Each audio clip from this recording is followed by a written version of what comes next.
Simple lessons from a hairstylist. Did you find it valuable? So please do not devalue your own experience. It will be valuable and helpful to somebody else. Now, what we do as speakers is we take everyday experiences and we attribute meaning to a situation where there is normally none.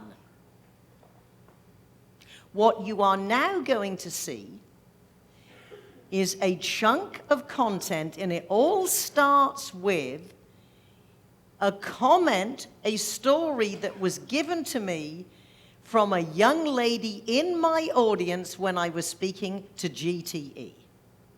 Now, I was speaking for GTE telephone operators, and they said, Patricia, we've always said sell, sell, sell. Now we want to say customer service, customer service. But our operators, they don't shop at Nordstrom's. They don't stay at Ritz-Carlton's. How do they know what good service is? I said, very easy. Because we are all customers. So I told some of my funny, good and bad customer service stories, and then I say, for a price, tell me some of yours. Woman came up and said, excuse me, I got a great story. She said, I went into a store, big store, national store, and bought a leotard to go into my child's Halloween costume. Got it home, hadn't opened the packet, but found it was the wrong size. So I took it back the next day, said, excuse me, could I change this?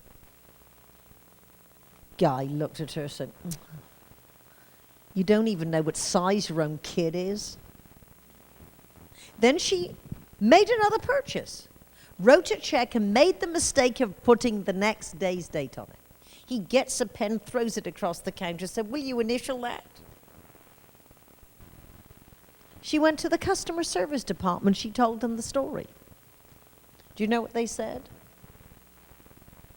That must be Anthony. Now, this is a company that advertises we care about our customers, and they know about Anthony. You see, as leaders, you must realize the number one lesson in good management and leadership is that it's not what you say you believe that's important.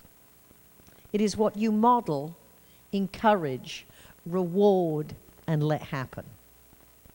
And I admit to you, when I first went into business for myself, I couldn't have talked to you about being a good leader because I came from a background where I worked 100% on commission.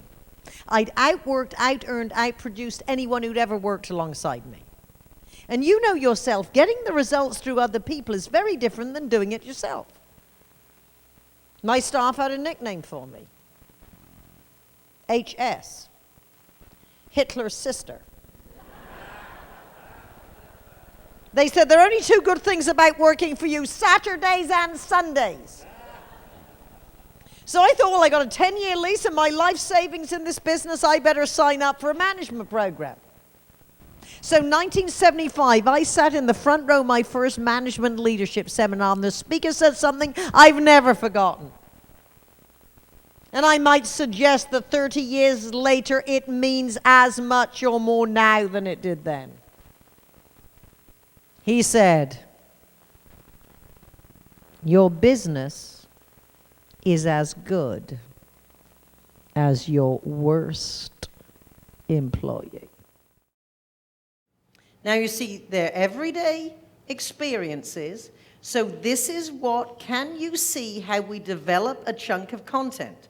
We took an idea from a woman who was giving examples within a presentation. We then simply added a leadership principle. It's not what you say you believe, it's what you model, encourage, reward, and let happen. And then I added a personal story.